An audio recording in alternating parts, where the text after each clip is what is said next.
Traditionally, in some religions, marriage has become an important part of a couple's journey in becoming husband and wife.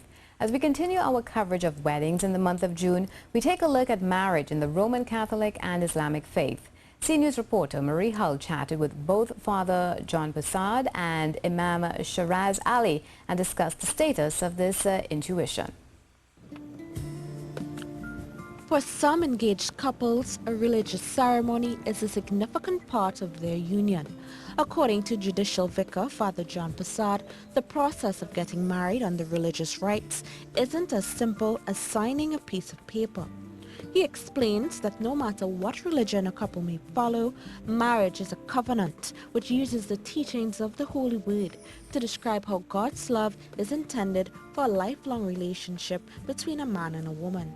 As Catholics, you belong to a church, and the church has its own systems of law that govern their realities. So in that sense, Catholics also have to, their marriage and their understanding of marriage is governed by that. Father John says many times couples get married for the wrong reasons, and their understanding of the union may be questionable.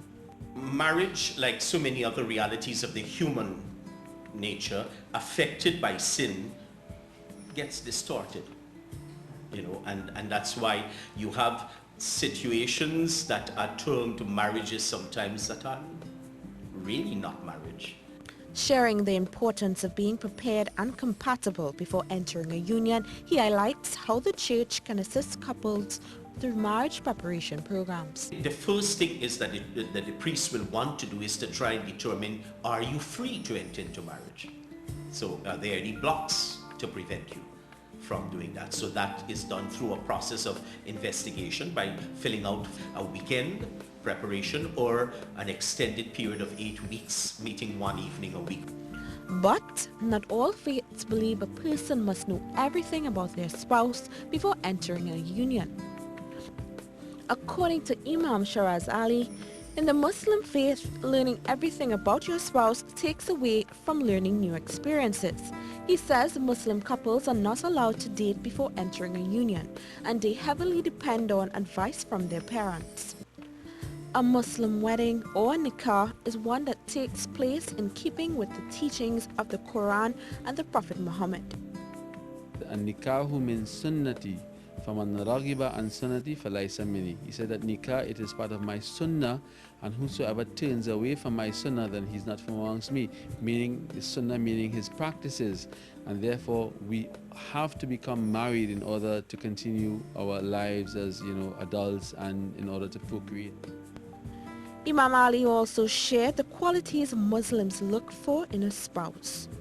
A person will look for wealth, they will look for lineage, they will look for beauty. Fourth thing is piety, what is called in Arabic taqwa.